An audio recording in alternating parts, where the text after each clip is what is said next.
Call the meeting to order. Do we have everybody online? Yes. Okay, perfect. Okay, we'll start with the adoption of the agenda. Is there any comment on the agenda? I'm not seeing any. Is there a motion to approve? Motion to approve. I'll second. Thank you. Chairman Peters, Aye. Vice Chair Hayman, Aye. Director Griffin, Aye. Director Itmeyer, Aye. Director Vallejo. Aye. Motion carries. Okay, and next is public comment on closed session. Is there anyone wanting to comment on the closed session agenda? Okay, seeing none, we will adjourn to closed session.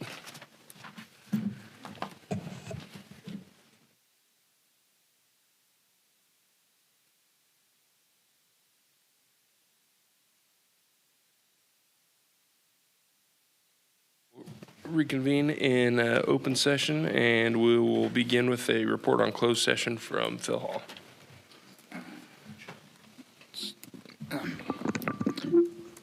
Thank you. The board met in closed session on items 1 through 4 of closed session. There is no reportable action on closed session, but there is some general reportable action related to the litigation.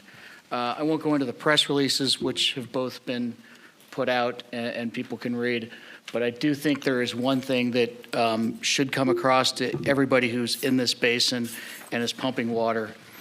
The judge did not entertain a motion setting a motion in the future to determine excluding those that pump small amounts of water.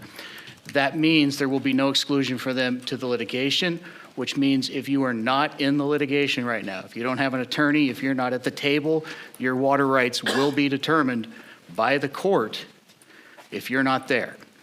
So without an exemption of those from the adjudication, which the water district's made clear they're not going to exempt anybody, your water rights will be determined. And County of Kern, GA, City of Ridgecrest, Water District cannot step into your shoes and protect your water right. You will be representing yourself with your own attorney, whatever means you have to get into that.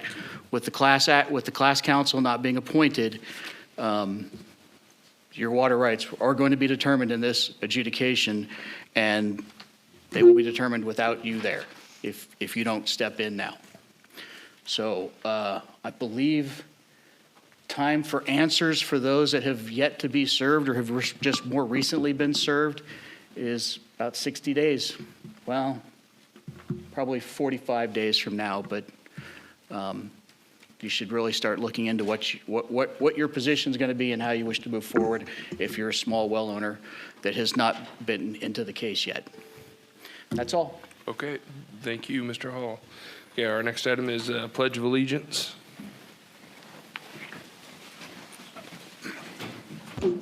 Salute. Pledge. I pledge allegiance to the flag of the United States of America and to the republic for which it stands, one nation, under God, indivisible, with liberty and justice for all. And lastly, roll call, please. Chairman Peters, Here. Vice Chair Hayman, Present. Director Griffin, Present. Director Itmeyer, Here. Director Vallejo. Present. Okay, takes us to item 6, which is public comment. And this time is reserved for members of the public to address the board about matters not on this agenda. No action will be taken on non-agenda items unless authorized by law. Comments are limited to 3 minutes per person. Please state your name before making your presentation. Are there any members of the public that would like to speak to the board? Okay, seeing none, we will move to item number 7, and that is board member comments. Are there any members of the board that would like to make a comment? Yep. Mr. Director Griffin. Comment. I would just like to respond and kind of follow up to Mr. Hall's comments. The Water District has no intention of affecting any small pumpers' water rights. I just want to make sure that's out there. We want to make sure that the small water pumpers are protected, which we've always had a concern for, and we want to ensure that is in place. So that is where we are moving forward. And then also, I would like to make a comment on a press release that was issued yesterday that reflects that the water district is somehow trying to affect the Navy's right or could reduce the Navy's right to pump water. We do not in any way want to do that, as stated in court by our attorney, that whatever the Navy's water right is, that's what it will be, and that's what we want it to be. We want to make sure the Navy has the right to pump water. So I want to make that very clear. That is not the intention of the district to take any pumping from the Navy or a small pumper. And I would request that this board consider removing that letter, because several members of the Water District Board are DOD and have been there for many years. We have over 100 years of military experience working on this base on our board, that I feel are going to be offended by a letter saying that we're trying to assault the United States Navy in any way or take their water rights away or reduce their water right. So that's my only comment. I just want to say we want to work together, not put stuff out in opposition in any way, because that's not what we're after. We just want to know what allocation the Navy needs and how much water they need to use for now and in the future to ensure that the mission in China Lake succeeds. And that's what we want to know. I think that's the first step. No, sorry. I appreciate your comments there, Director Griffin. In regards to the not wanting to take the de minimis users' water, while I hear you, and I heard the Water District state that that's not our intent, I see no objective data being presented in the courts or in public, or in factual statements or letters or that would solidify that or confirm it. And so that's kind of where it stands. Okay. I mean, Well, talk is talk, but well, I'll appreciate your I would like to comments. see factual. Okay, and I will make sure Evidence of that it. we have that listed on next week's agenda for next Monday night, to where it's stated that we do not want to take anybody's water rights in public with a board vote. So I will make sure that's out there for you. Chairman, if I may, in this very room during the first kickoff meeting related to the Water District's groundwater adjudication filing, their attorney, Doug Everett, stood at this very podium and stated he had a plan to make sure that the small well owners were represented, but he had to talk to his board. We have never heard what that plan is to date. I can tell you it was in the filing of the GA and the Navy that they wanted to determine whether or not we were going to be exempting from the adjudication these small users. And the Water District attorney made it very clear they did not want to exempt them, which means their rights will be determined. At the same time, the Water District's attorneys cannot represent them, because the Water District has its own attorney representing its own interests. So that is the dichotomy that we're dealing with. Thank you. Any other comments from the board? Okay. Seeing none, we will now move to the consent agenda, and this includes items 8A, 8B, and 8C, 1 through 7. Is there any public comment on the consent agenda? Joshua Nugent, Mojave Pistachios. I'm sorry, I'm a tiny bit out of order. I actually was trying to just make a regular public comment, so I think I missed it by a second. But I was just making a generally positive statement. I just wanted to say that we do come from a 3-generation family in the Navy. Myself, my grandpa was in the Navy during the Korean War, and he was part of a vehicle recovery crew in Texas. Planes would go out on test missions, they'd crash, and he'd help bring them back in. It's like a mechanic. My uncle, I think he got as high as a vice admiral, but don't quote me on that because my grandma always elevated him higher than he really was. But he was part of the development of some of the fly-by-wire early cruise missile stuff, and then he somehow worked on NAS on some projects. And then my cousin Sarah was actually a communications officer that served on a carrier that was part of the Indonesian rescue operations. So I realize this is just sort of tangentially related to the items on the agenda, but I just wanted to say in general that Mojave Pistachios also definitely supports the mission of the Navy. Thank you. Thank you. Okay, any public comment on the consent agenda? Okay, seeing none, any discussion on the consent agenda or a motion? Make a motion. Second. Chairman Peters, Aye. Vice Chair Hayman, Aye. Director Griffin, Aye. Director Itnire, Aye. Director Vallejo. Aye. Motion carries. Thank you. Our next item is item number 9, and that is for the board to receive and file the water year 2023 annual report. Thank you, Mr. Chairman. This is Steve first. Jeff's on the line, but I just wanted to mention, first of all, real quick, Heather, you guys all know Heather Steele. She's still out on maternity day. She had another child, so she's got her second one. She's still out. And Jeff is going to do a very short report for you for a receive and file of the annual report, which is due April 1st. Thanks. Thanks. Yes, thanks, Steve. I really wasn't going to go over the contents of the report. I mean, it has the hydrology, changes in hydrology for the last year, and the work we've done to try and implement the GSP in there. And I would be glad to talk more about that if anyone desires. But a draft of this annual report required by the DWR was provided for public review on January the 5th of this year. We received 2 letters with comments. One of them was legal and maybe policy issues, not really directed at the annual report. The other one we reviewed and made a small change to the annual report and may take some of those comments and make more changes to the annual report next year in our formatting. But we've presented it here in the package, and staff recommends that the board receive and file the report, and I'm happy to answer any questions. Okay, thank you, Jeff. Are there any questions from the board? Director Griffin? I just want to make a comment.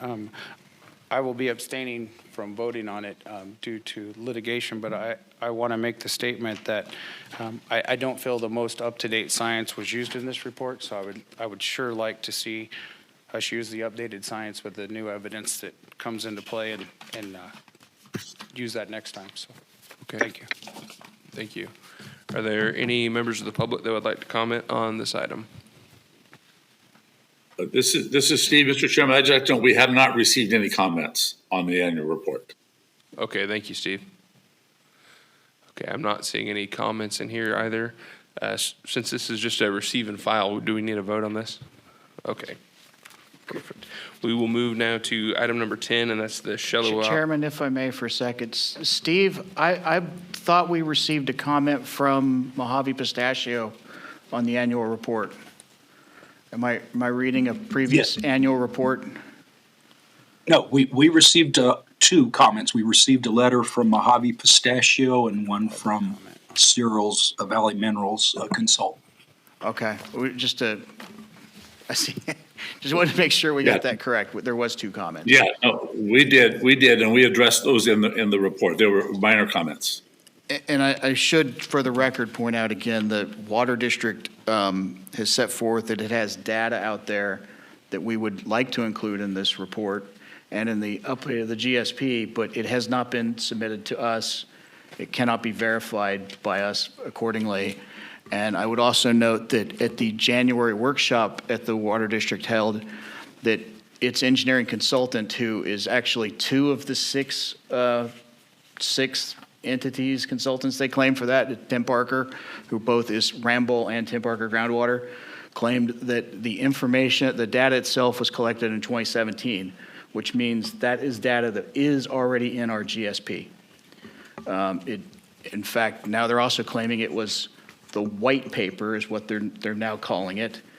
We've had the white paper before this very board, and I would assume that all of this analysis, I haven't heard anything different from this analysis that was not presented to DWR in the many comment letters, including, I think, 7 or 8 from Mojave Pistachio itself, which commented on this sort of data and their perception of what the storage in the basin was. There's a particular footnote 68 in the approval which says they're just using different assumptions with the same data. So we should make that clear for the record that this new data that is not being presented to us, it's not in this annual report. We would like to include it, but we don't have it. And I'd like to comment back to that This is new data. It is not only from 2017. There could be some 2017 data used. It would not be the same exact white paper that was presented. This board has never been presented the new white paper. And the data is ongoing currently. So there's work currently going on, and the work has been continual since 2017. So there would be much more information. And then I would also like to note while we're discussing this to please each of you go on and look up the electromagnetic. There's been a recent newscast on it on ABC News in Sacramento area with DWR. And if you will watch some of that, it'll give you some updates on the basins and where that technology is being used and trusted by DWR now. So if you would just do some research on your own, and please look at it and ask all the citizens to do that also, because it's very informative. But there is new data, I assure you of that, and it is not the data that you've previously seen. Okay, thank you. Okay, that takes us to item number 10, and that is the shallow well mitigation funding request. I think this is Mr. Chairman, this is Steve. Yeah, go ahead. Go ahead. Hello, everyone. Action item 10A is regarding the application for Mr. Halpin for shallow well mitigation funding. As a quick summary, the Halpin well is located on West Los Flores Avenue. It was drilled in 1972 and has a depth of 300 feet and a water level of 190 feet below ground surface. In 2016, it was noted that a few feet of water remained at the bottom of the well. A few years later, in 2019, the depth of the well was 267 feet and only had about 15 feet of water remaining. Bottom 35 feet. Did we lose her? I think we lost you there.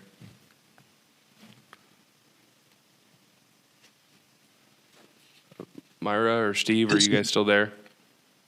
Yeah, this is Jeff. Can you hear me? Yeah, I can hear you, Jeff. Yeah. Okay, I'm not sure what happened to Myra. Myra, let me know if you could get back on. But she was saying that it was reported that the depth of the well in 2019 was 267 feet, and it only had about 15 feet of water at the bottom. So it appears that the bottom 33 feet of the well collapsed during the Ridgecrest earthquake. And I wanted to take a minute here to talk about that because we saw something similar at the Stark well that had come before this board for mitigation. We could go to the next slide. Oops.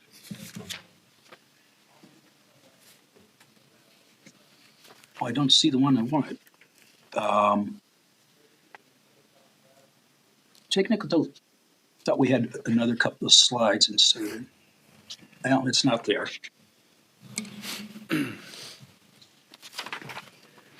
Well, sorry, I thought we had inserted a couple of slides. What I wanted to talk about is the water levels. Hello? Oh, you there, Myra?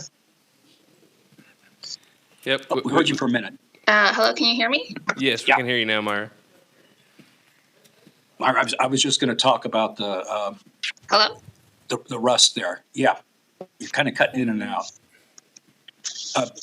The water levels got drawn down below the top of the perforations in the well. So the Hello? portion of Hi, Myra. Yeah, you keep cutting in and out, Myra. If it's okay, Jeff, can you just go ahead and take this portion of it? Sorry, Yeah, I don't know I'll if Thank you. I'm being heard right now. I think there was some. Myra, I'll technical take over and difficulties. finish up wherever we're going with the audio. She can't hear. Okay. Oh, now she got it. The groundwater level got pulled down into the perforations, so part of the perforations were exposed to the air. I thought we had inserted the fact sheet that the PAC had put together on, shallow well impacts, because it actually addresses this, and I wanted to point that out. There's an item 5 in the PAC's fact sheet about shallow well failures. It points out that if the water levels get drawn so low that you have to put the pump down in the pump intake down into the perforations, you typically don't design a well that way. That increases the velocity coming through the perforations, can draw fines in, can enlarge the perforations, certainly can impact the pump. If it's pumping sand or fines into it, can lead to a pump failure. And also, it points out that exposing the screens to air promotes rusting of the perforated casing, and that can lead to casing failure. And that appears about what's happened both in the Stark well and in this well, because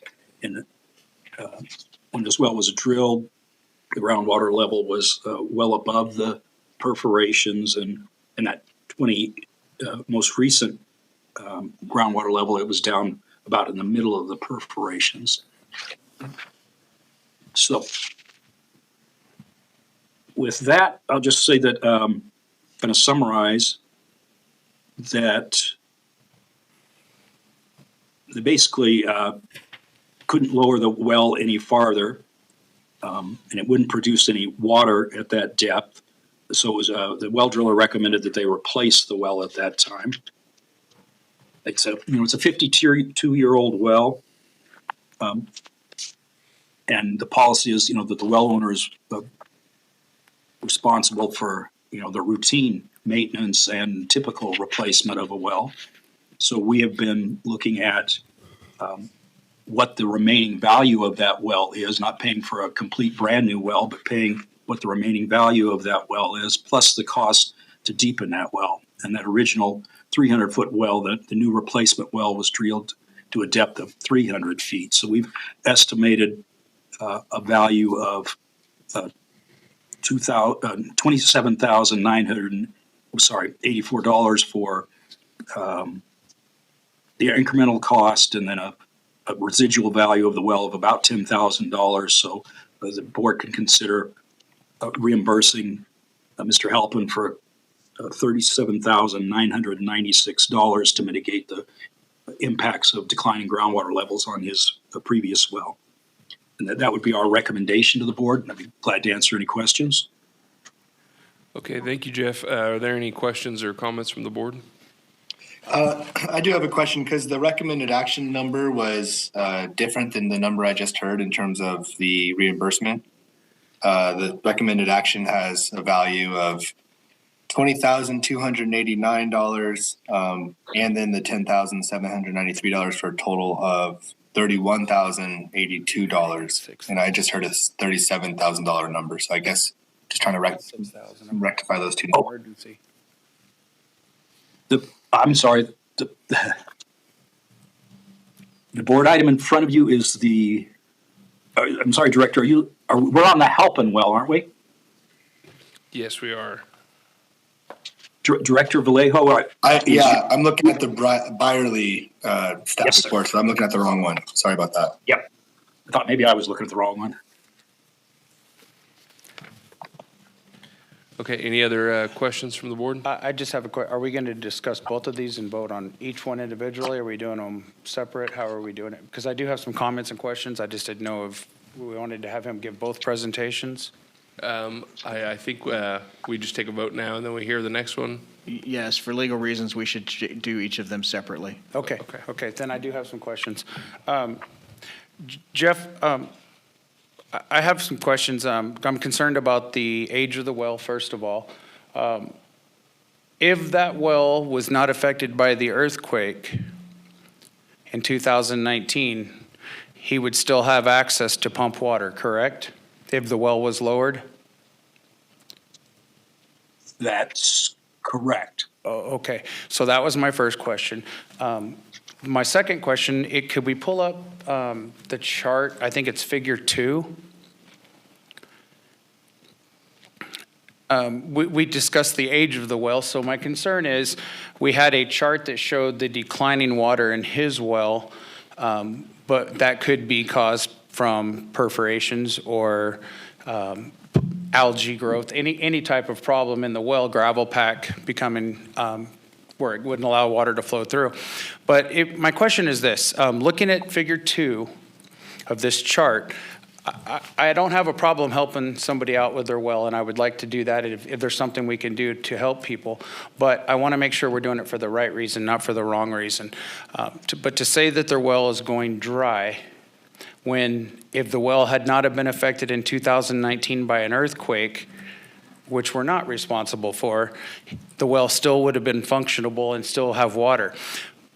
But the next question is, if we look at this chart, in 2005, the district, in concern for de minimis pumpers, started spreading the pumping in the valley, and they went to the southwest well field. So in 2005, you'll notice the water level was at its lowest point ever in that well. That well, and that's higher than it is now, or it pumped fine in 2005, and then it continued to pump fine from 2005 up till this date. But you notice that the water level in the surrounding wells are all coming up. There's no decline in water. We're actually gaining water in that area because of the water district relieving the pumping in that area. So the waters actually went up 8 to 10 feet, 12 feet in some areas in that whole area because of the decline pumping. So to justify it by saying that it's a declining water level that caused this problem, I don't know how we can do that if Stetson's chart's right in front of us and the water district's data shows the same thing, that all of those wells in that area are actually recharging since 2005. There's been an increase, and you can look at the chart and see that it's dramatically climbed, and we're not seeing that decline in that area. So it's hard for me to justify to say, oh, we're going to help them and pay for this well because the well went dry. When the water's actually coming up, it would have quit working in 2005. It would be like an empty gas tank on your car. But what's happening is that gas tank went down, and if you kept pumping, you'd run out of water. Well, this one, it's like you've got a fill tube coming in, and as you pump, the water's actually rising in those wells in that whole area. So it's hard to justify for me. So that's just my comments.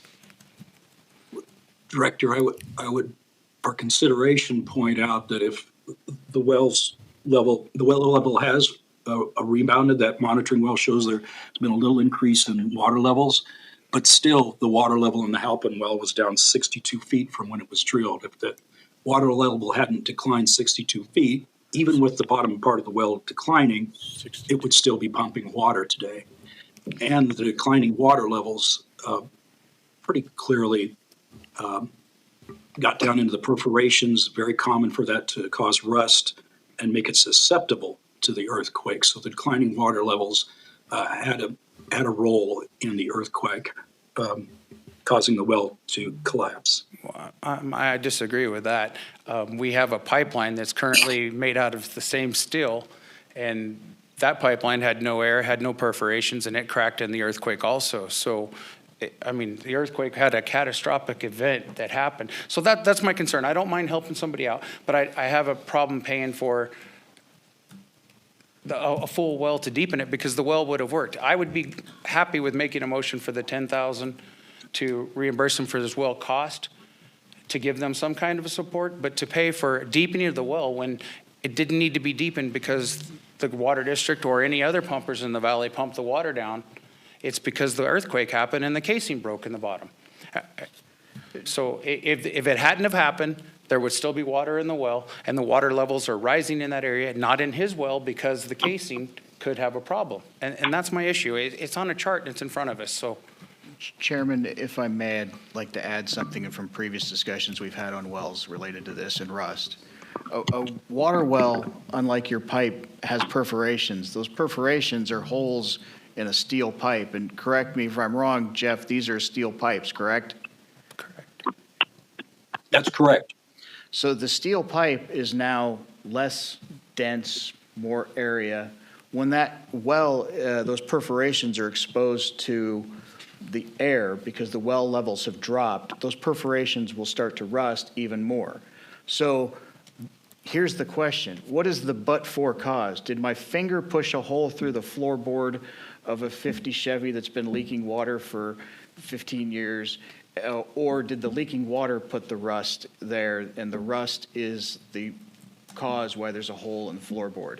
So I get the but-fors and all of that. Obviously, an earthquake is a factor to this, but the issue that we had discussed previously in meetings, and one thing that we're going to be experiencing now, is as well levels have dropped below those perforations, those wells are, I guess the best way to say it is injured at this point. Because the perforations, there's less steel there, they're going to start rusting through.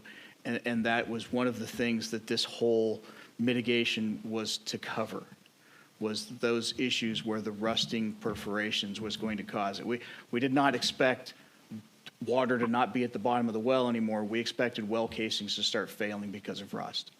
And just, Okay, so can we list it that way? That the well did not go dry, that we're replacing it because the well casing rusted out? Because to list it as the well went dry, that's where I have my issue, because the well's not dry and the water actually is coming up in that area. I mean, there's a huge increase if you look at the chart. It's not just minor. Chair, It's coming up. If I may, I think Director Griffith, you're correct, but I also think that's what we've said in the staff report, is that the but-for cause is the dropping levels that have created it past the perforations. So, yes, this well, theoretically, this well goes deeper than what the groundwater static level is, but that is far below the perforations of this well because it was built when levels were higher, and that rust has caused a problem. The injury to the well was then compounded by the earthquake. And I believe that's what the staff report is saying. If you're concerned that the staff report is saying that the water levels are now below the bottom of this well, that is not what they're saying. And I think you're going to see most wells that come in here, they're not going to get to the point where they're below the bottom of the well. A well is a pipe that fills in with water that gets pumped out. Before the water level gets below the bottom of that pipe, you're not going to be able to produce water out of it, really. Not effectively, anyway. Okay, any other discussion on this, this item? Is there any comment from the public?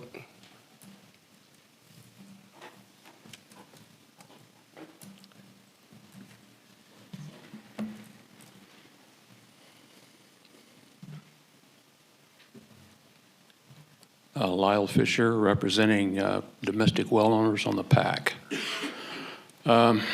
Belabored this point a lot. Mr. Hall is pretty close to being right on it. We consider well failure occurring when the depth to water gets below where the perforations start. That's precisely what happened to our well. The water table was only like 5 or 6 feet below where the perforations start. However, it plugged up a brand new submersible pump in 3 years. And it wasn't sand, it was rust particles. So I looked at my original drilling log and realized that Kirschman had put in 60 feet, it's in the paper, that you have there, of perforations instead of the normal 40. What does that do? It shortens the, damn life of your well is what it does. Because now you've just lost 60 feet out of the bottom instead of 40. But as soon as the water table gets below the perforations, you're done. You're on borrowed time. You're going to replace that. You're going to deepen or replace it. You have no choice. So helping well, yeah, I agree. You ought to pay that one because that's exactly what happened. Water table was below the perforations and plugged up his pump. That's the way it works. It's okay. Thank you. Thank you. Thank you. Any other comment? John Vallejo here. I'm trying to understand the recommended number. It's obviously deepening the well is a cost of almost $28,000. That's pretty clear to me. And sorry if I'm just missing something obvious, but the current value of the well is apparently $10,000. Why are we paying for the current value of the well if we would pay to deepen it? And then in theory, if we deepen it, it puts it back into regular production. Yeah, the thought is that because of the declining groundwater levels, he's lost the use of what would otherwise be a useful well. Now, we're not going to pay him the cost for a brand new well of that depth because of the age. So instead, we pay him the depreciated value of a well at that location that would have been useful if not for the declining groundwater levels. So I must be missing something obvious. If we pay $28,000, I'm just rounding up, obviously. If we paid $28,000 to deepen the well, does he not then have a well that he can use? No, we've only paid the incremental cost to drill the well from 300, that 20, what's the? From 300 to 27? 500. That's the cost to drill from 300 feet to 500 feet. That's Right. not the cost to re-drill the whole well, only that increment. So again, I'm still missing, and I'm sorry if I'm being dense here. And maybe someone else can ask the question better than I can. But if we're going to pay for the cost of deepening it from 300 to 500, wouldn't that then result in a usable well? Oh, I'm sorry. He's not deepening the old well. He drilled a completely new replacement well. Understood. But if he's if we're paying him the cost of putting in a deeper level of a well from 300 to 500, and that creates a usable well for him, am I correct so far? Like, there's a new well in, it's 500 feet. We're paying the difference of how deep it gets to be. Well, the well has to be drilled from ground surface to 300. Got it. Right? So what we are paying him in addition to the cost to drill from 300 to 500, which he needs to have a well that will now last into the future. Right. We're paying him the value he lost for his 300-foot deep well. He had a usable 300-foot well, except for the declining groundwater levels, and it had some value to it. And that value is the depreciated cost of his original well. Okay, so what I'm grappling with, and I'm wondering if we did this the same or different in the past, is are we paying for, in addition to a new usable well above and beyond the cost that paying for the cost of a new usable well based on the impact of declining water levels? Are we paying above and beyond that for value they lost from the other well? Yes. So like we're reimbursing them for old wells that don't work anymore and the cost of the new wells? Or how have we done that in the past? Well, this is the methodology we've used in the past in the case of the Stark Street well, which was very similar. We aren't paying him for the. And I could be wrong, but I thought in the Stark Street well we just paid for the cost of putting in a new well.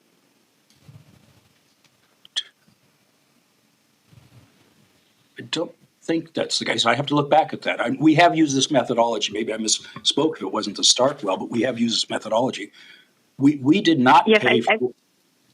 Oh, go ahead, Mara. Oh, sorry. I was just saying that I think that this is the methodology we use for Stark Street, yes. It is Stark. Yes, because we aren't paying for the total cost of a new well here. We didn't at Stark, and we're not here. We're not paying the total cost of a new well here. We're only, for the new well, we're paying for the incremental cost to drill 200 feet from 300 feet deep to 500 feet deep. We aren't paying the full cost to go from the ground surface to 300 feet. Right.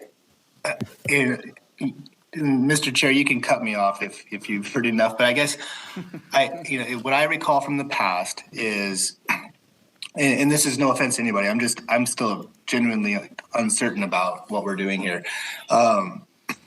So in the past, what I understood we did is someone had a well that initially, and I'm just going to make up a couple numbers for convenience, initially was worth $100 when they put it in the ground. And at the time the well failed, it was still worth $10. And we had to put in a new well for them. But the value of that well was only $10 left of value. And so we would pay them that $10 left of value. That's how I think we did it in the past. That's Right. actually that's my recollection. If I could jump in there, Director Vallejo, I think that is basically what they're saying, plus the fact that we're giving them that $10 plus it costs another $5 to get down to where it's usable now, just to make it serviceable, if that makes sense. Okay. Correct. The chairman is correct. Okay, I think I just talked myself into understanding what's happening. So thank you all for bearing with me. No, Sorry about that. I appreciate the clarification. Is Can I there, make a motion? yes, sir. Okay, I'd like to make a motion that we authorize the cost of the value of the old well for 10,000, whatever the change was, to issue that to them and move forward from there. Okay, there's a motion to authorize 10,000 of the cost. A little discussion perhaps before a second. Can staff please reiterate why it's essential to deepen this well?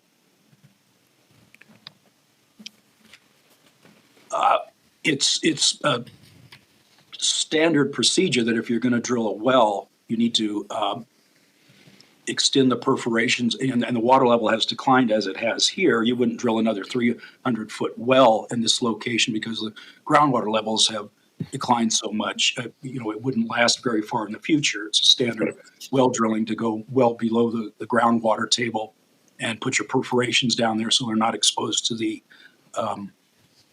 air and rust again. So that's the replacement process for an area where the groundwater levels have declined. Yeah.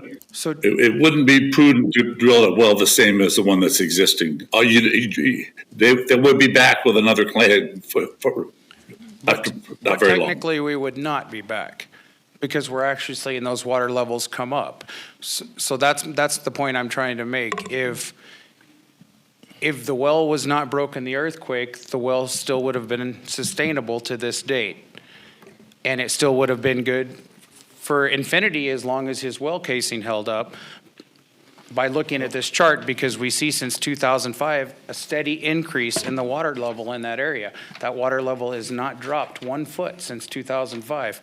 It varies just back and forth, and now it's gone up 8 or 10 feet. So that area is actually coming back up because of the relief pumping by the district in that area. So we don't have a cone of depression there anymore. So that's my only point. That well would still be working if we had the casing. So that's why I'm willing. I know he went to the cost to drill a new well because he did have a problem. So that's why I would like to make the motion to cover the value of the old well and move forward from that point. And then he has a new well with a little bit of assistance from the GA. This is Director Heyman. So I'm not in favor of approving just a $10,000 increment. If we go by professional diagnosis and opinion on this well, Garrison Brothers Well Service extracted the pump, found it operational but not pumping water, and found the well had only 7 feet of water remaining. It's reported that the well had a water level of 252 feet and a depth of 259. Groundwater levels declined 62 feet. Originally, they derived the 62 feet off of the original depths and the current depth of what they assessed in September 7th of 2023. So the groundwater level declined by 62 feet since the well was constructed in 1972. Garrison Brothers Well Service determined the failure to be lowering of the groundwater table below the well pump, resulting in the pump motor overheating. So we have a professional opinion on here. I think it's appropriate that the recommendations by staff be approved. And myself, I would recommend and make a motion that we approve the reimbursement of $37,996 and for this well. Okay. Yeah, I'm going to agree with Director Heyman here.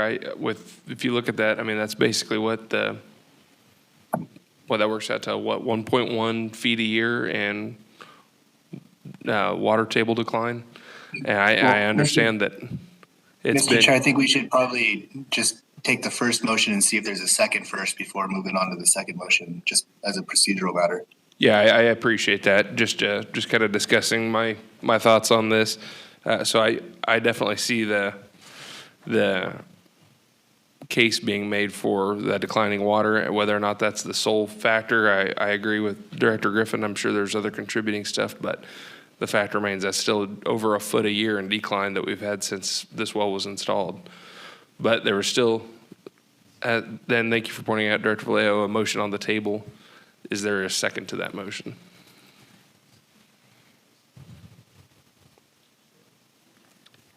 Okay, I'm not hearing any, so that dies for a lack of a second. Is there any other motion? I'll make a motion to approve staff recommendations for the reimbursement of $37,996. Okay, thank you. Is there a second? Okay, I'll second that. Chairman Peters, Aye. Vice Chair Hayman, Aye. Director Griffin, No. Director Itnire, Aye. Director Vallejo. Aye. Motion carries. Okay, thank you. Okay, our next item is 10B, the shallow well mitigation funding request, Byerly. Myra, do you have your audio Hello? corrected? Would you like to take this one? Yes. Can anyone hear me? Yes, we can. Thank you. Okay. Let's see. Action item 10B is regarding an application for Mr. Byerly for shallow well mitigation. The Byerly well is located on Welcome Avenue, as shown in Figure 1. Based on prior well maintenance documents and Kern County public records, estimating an age of around 50 years and a well depth of 343 feet below ground surface. In 2004, the new pump and casing were installed along with new wiring. Mr. Halpin reported the well stopped producing water in July of 2023 with a static water level of about 321 feet below ground surface. Mr. Byerly attempted to extend the useful life of the well by replacing and lowering the pump. There was also an install for a low flow restrictor and a pump saver controller. However, the pump continued to break suction. The well drill's report recommended the existing well be replaced. As you can see in Figure 2, there's been a decline in groundwater level in that area. Figure 3 also shows that the proximity of monitoring wells and other surface wells in that area. Potential alternatives to replacing the shallow well were investigated. The Water District previously indicated that providing service to that area near the Byerly well outside of its service area would require time based on ongoing process with Dune 3. So Indian Wells Valley Groundwater Authority's potential contribution to replacing the Byerly well with a deeper well based on the current market of the well and cost for deepening is about $31,082. Its staff recommendation to approve the reimbursement of $31,082 for the shallow well mitigation program to Mr. Byerly for well replacement due to declining groundwater levels. Thank you. Okay, thank you. Is there any question or comment on this item from the board? I think it's going to kind of be the same comment, so I'm just going to go ahead and make a motion. I recommend that we pay the $20,289 cost for deepening and then move forward from that. Okay, thank you. Any other comment or discussion from the board? Okay, is there a second?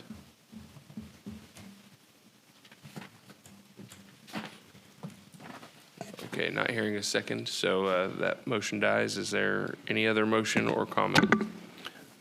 I want to make a motion to approve the reimbursement of $31,082 from the shallow well mitigation program to Mr. Byerly for well replacement due to declining groundwater levels. Okay, we have a motion. I'll make a second, but before we take a vote, I apologize. I got ahead of myself and I forgot to take public comment. Are there any members of the public that would like to comment on this? Okay, not seeing any. We will bring it back to the board for a vote. Chairman Peters, Aye. Vice Chair Hayman, Aye. Director Griffin, No. Director Itnire, Aye. Director Vallejo. Aye. Motion carries. Okay, thank you. That takes us to item number 11, and that's the approval of change in scope of work and budget for contract with Provost and Pritchard Consulting for Sequin NEPA documents and permit documentation services for the imported water pipeline. Thank you, Mr. Chairman. I think Jeff and Bianca are going to do this. Yeah, Steve, let me start off with a little bit of an intro to it. Chairman, if I may. Yes, sir. I want to make clear that these are change orders to the CEQA document. What you've got here is two. They are been requested by our partners in these documents, BLM and Antelope Valley East Kern Agency, who we will be wheeling water through. The one document essentially is double studying the squirrel and tortoise and some flower issues on our pipeline, the 50-mile pipeline. They will provide a better, stronger document. One of the reasons this has been requested is the, let's just be blunt about it, the litigious nature of some in this basin. So they've been requested to strengthen the document. The second request in there is a pipeline study for a additional pipeline from our connection point for the 50-mile pipeline in California City to the tank farm for AVAC. We do not need that to be built right now. We do expect it to be built for years, if not, well, I shouldn't say years, I'll say decades in the future because it's that far out. But at some point in time, using estimations, the customers that currently use the pipe that we will be tying into in California City could exceed the capacity of it plus us. So max capacities on both 2070, so long after we are no longer caring about this on this board. At those time frames, the pipe is not big enough. This study will allow that pipe to be built to a larger capacity in the future. And if you also look at it from AVAC's perspective, AVAC has to assume that for some reason California City could start taking all of that tomorrow because they built Disney World West out there or something. They're required and entitled to do that if they wish to at California City. So we need to have that study for the pipeline. But as stated in the staff report, we don't expect that to be built at any time soon. We're just studying it to show just for the CEQA process. Understood. Thank you, Mr. Hall. We will go ahead and turn it back over to Stetson. Yeah, this is Jeff. The only thing I would add to that was a good overview of why we're here. These studies are biological studies and botanical studies. And in addition to the litigation concerns, we've got some sensitive species out there, with Mojave ground squirrel and the desert tortoise. So there's, extra concern about making sure we fully understand what's out there and documenting that we've done the public information, provide the public information needed. So that's all I would add to that, unless there's any questions that we can answer. Thank you, Jeff. We'll bring it back to the board for any questions. I don't really have any questions. I have a couple comments. I really don't have an issue with the change order for the environmental with BLM and stuff that they're going to do. I see that as necessary. I don't think it's necessary yet to issue a change order for the other pipeline yet, or that any work on that at this point.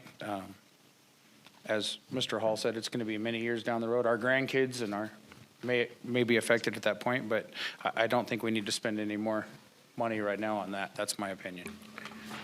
If I may, Chair, Director Griffith, I agree with you, but AVAC is a responsible agency in this CEQA document, so we pretty much have to listen to what they request. So that's one of the reasons. It also, doing this now, it will be much cheaper than doing it later. And from AVAC's perspective, it has constituents that could use maximum amount of that pipe, which would not get us to our potential maximum. So there is a point in time at which that pipe is not going to be big enough far into the future, very far, decades into the future. But that is why we're here. And you're also seeing this now because there was comment by Jeff about the species and the flowers. You have to do these studies in April for the flowers. So No, that's why it's now before you. That was my question. Can we make it two separate items? I mean, because I would vote yes for the environmental BLM part, but I would vote no on the pipeline So We- I just didn't know if we could make it 2 change orders or 1 change order universal. We've brought them to you as one item. If you would like to split them for voting purposes and a motion, that's your purview and completely acceptable from a legal perspective. Okay. Then I would like to make a motion that we split the 2 and issue them as 2 change orders and vote on each one individually. Before we entertain that motion, we probably need to hear from the public if there's any. Yeah, I appreciate it. Thanks. Is there any other comment or discussion from the board? Okay, not seeing any. Are there any members of the public that would like to comment on this item?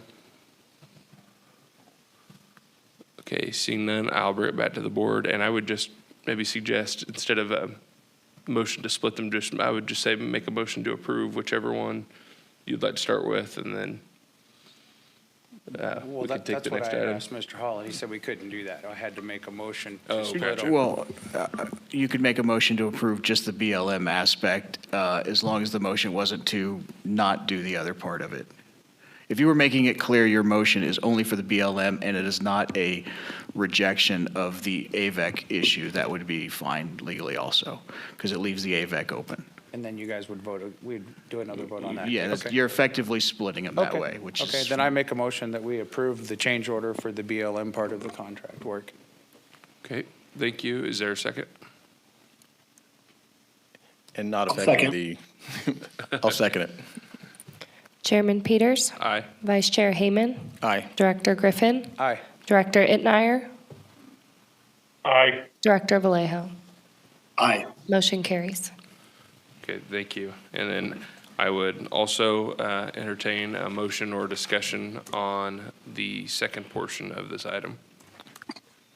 John Vallejo here. Yeah, as a big picture issue, I just want to make it clear. I think CEQA is a really important and essential aspect of how public agencies proceed and make decisions in a way that will protect our environment.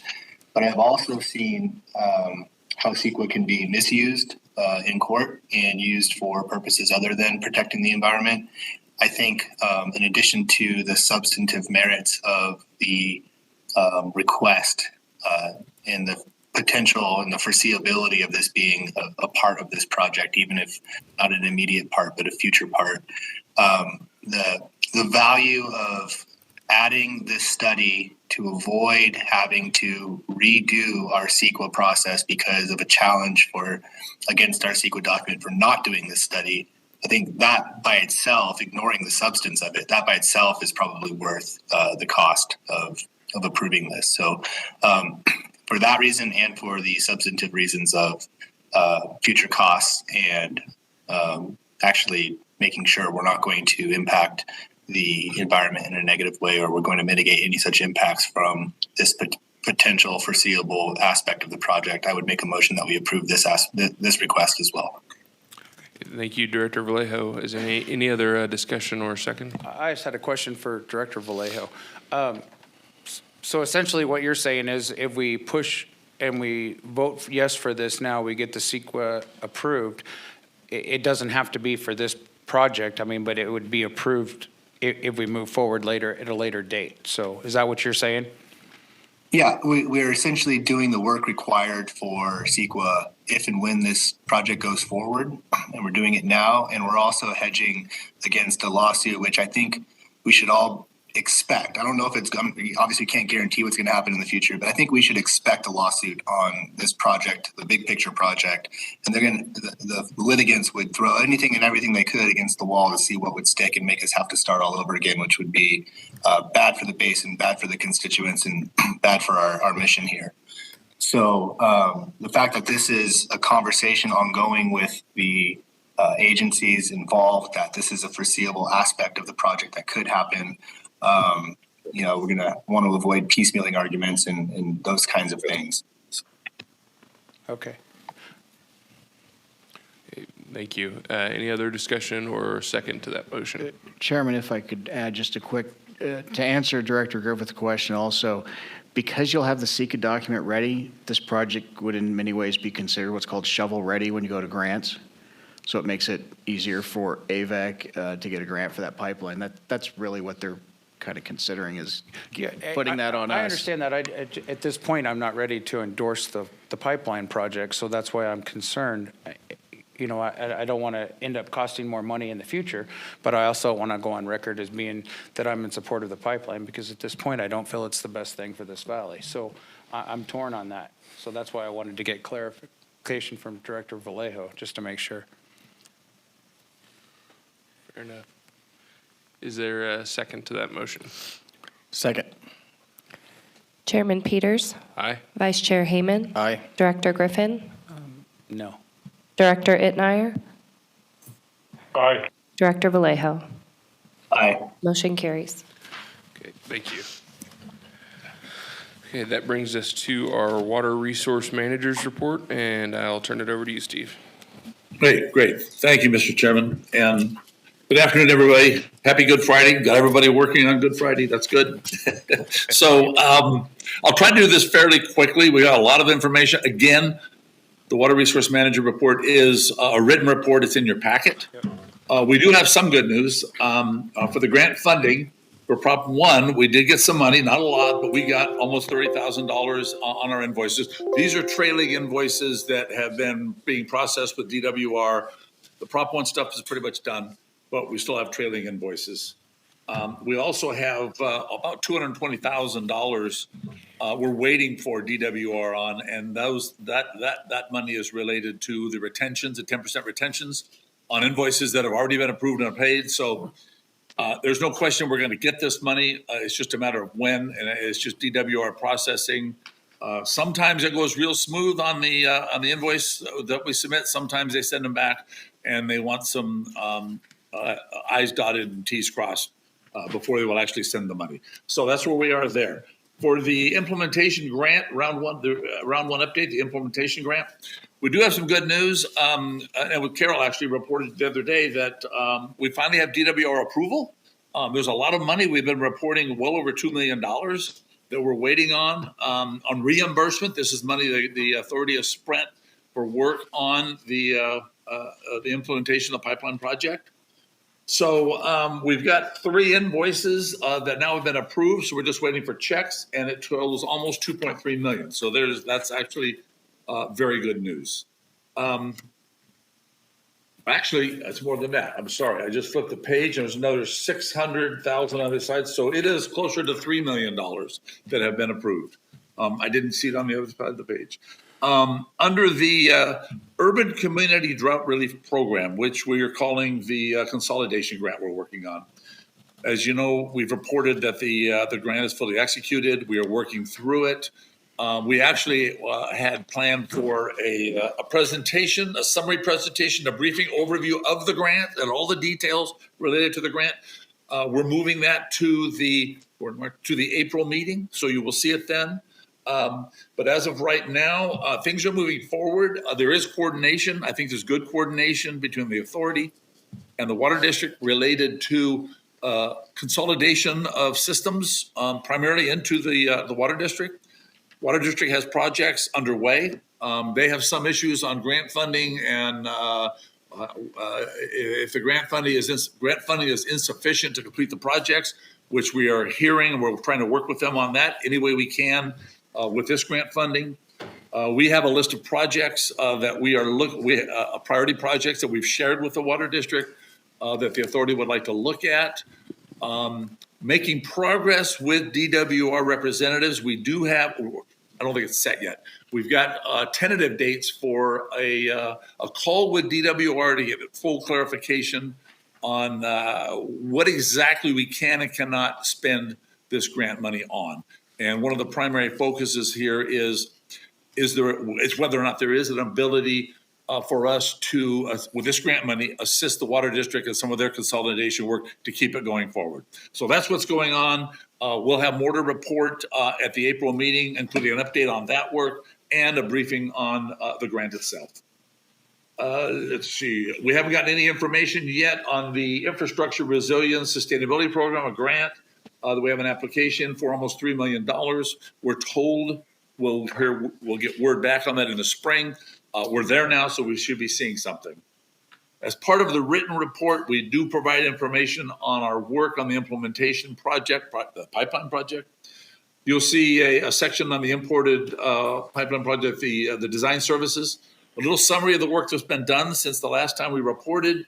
And then at the end of it, we always provide next steps, what's coming up, what we're expecting to get done over the next month or two. The next section is on environmental services. Same thing. We provide a summary of all the work that's been done. And then again, at the end, we provide next steps for that work. For imported water pipeline right-of-way services, little briefing on what they're working on, and a very short report. We're expected to get a right-of-way acquisition plan by June. So we are now almost in April, so we're just a couple of months away from having a right-of-way acquisition plan, and at least a draft plan to review from the consultants. So that's moving along. I got to say, these folks, Provost, they're working very hard. We've compressed the schedule. A lot's getting done very, very fast. In relation to just submittals to DWR, it's always important to know that we're keeping up on our submittals to DWR. We did submit through Provost and Pritchard provided it. We submitted the preliminary design report at the end of February. The due date was March 31st, so that was early. We're good there. We also have an initial study that's environmental stuff. Initial study due September. We're working on that. That's some of the work, some of the discussion you had early with the change orders. So that is due in September 1st, and we should be on schedule for that. But we will be coordinating with the CEQA consultants, especially with the new change order, on getting that done and meeting those deadlines. We've reported to you in the past that we are working with the Corps of Engineers on in-kind services, support from the Corps, try to reduce our cost of working on implementing the GSP. I reported there's some difficulties in coordinating what really is applicable for the Corps to work on. We think we have a pretty good task list. They are reviewing it now, and our next step would be to execute an agreement. So we hopefully will come back at some point soon with a report on the tasks they've agreed to work on and an executed agreement for them to do the work. Shallow well mitigation program. We just talked about Byerly and Halpin, so we're good there. There is a brief summary on the progress, the projects we're looking at, issues, the applications we're looking at under that program. For the GSP, it says update, but it's actually been renamed to periodic evaluation. We provide a schedule there. There's a schedule for the evaluation work. There's a schedule provided on where we are now, what we're doing on evaluation for the periodic evaluation of the GSP. And then just below that, we provide a schedule for implementing a certain task under the GSP periodic evaluation. So that's what our schedule looks like. Annual report, we've got it in this report. Jeff already provided it. We have received and filed it. We're good to go. We will get it submitted to DWR in a timely manner. And at the very end, we've got just miscellaneous items. The data collection work continues. We do have the technical modeling group. That's a separate technical modeling group that is working in support of the GSP periodic evaluation. We need the model updated to be able to do that periodic evaluation. There is a briefing there on where we're at. We've accelerated the schedule because we actually had some issues with availability of people to meet with that group. So we've actually accelerated the schedule. We did have meetings of the group on March 5th. They had a meeting of the group on the 18th. And we're continuing to have meetings. We've now moved it to bi-weekly technical group meetings so we can keep it moving. The point of this is to get the model fully calibrated, perform the sensitivity analysis, and then develop through that group the modeling scenarios and the water budget.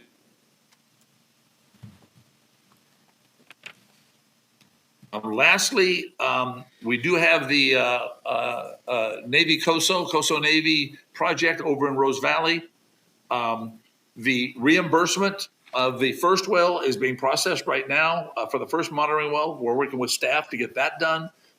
We've executed a cooperative agreement for the next well, for a time extension to get the next well done. We've actually extended the time through 2024. And then we are also performing ongoing work with the BLM regarding the cultural surveys and the permitting for the second well. So work is continuing on that second well. And we've got a reimbursement agreement in place for that one too, but we are processing the first well at this time. So that's the report. It is in writing, and I would be happy to answer any questions. Okay, thanks, Steve. Are there any questions or comments on the Water Resource Manager's report from the board? Okay, not seeing, I'm sorry, Director Hammond. I just have a question, Steve, on the well consolidation. So will that, a list of the projects, will that be brought back to the board in May? Or can we expect to see a list of the projects that the Water District and that you and the Water District have come Certainly. together? Certainly we can. We can bring it. We're ready to go with that. We can bring it in April. And we're going to do a briefing on the grant itself that the GA has and what we can and can't do with it. So we're perfect time to give you a summary of what the Water District's looking at, what we're looking at, and also a status report on where those are. So we can provide that at the April meeting, just a couple weeks. Perfect. Thanks, sir. You bet. All right, appreciate it. Any other questions or comments from the board? Okay, not seeing any. Are there any members of the public that would like to comment on this report? Okay, seeing none. Thank you, Steve. We'll move on to item number 13, and that's the General Manager's report.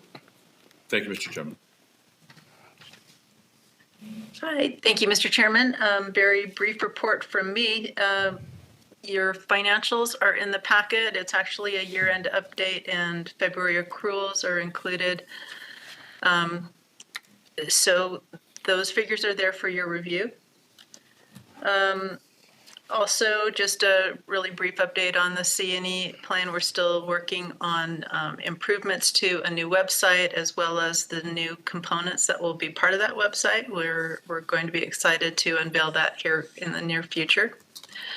And then I would like to ask Capital Corps to review their report. It's in the packet, but Michael, would you like to add anything? Chairman, if I may, Capital Corps is having connection problems. I don't believe they have anything much to add that we couldn't hear in 2 weeks, but we can reach out and see if we can get them reconnected, or since how it's the last item, you can use your direction to move on about and go get some lunch. Yeah, with my knowledge of what's been going on, I don't think there's anything that can't wait till the next meeting, but I agree. okay. And there's a good report in your packet. Yeah, we read it. Thank you very much, Carol. Thank you, Carol. Happy Easter. Appreciate it. Happy Easter. Any comment from the public on the General Manager's report, or comment from the board? Okay, seeing none, that takes us to item 14, which is the date of our next meeting, April 10th, 2024. And with that, we're adjourned.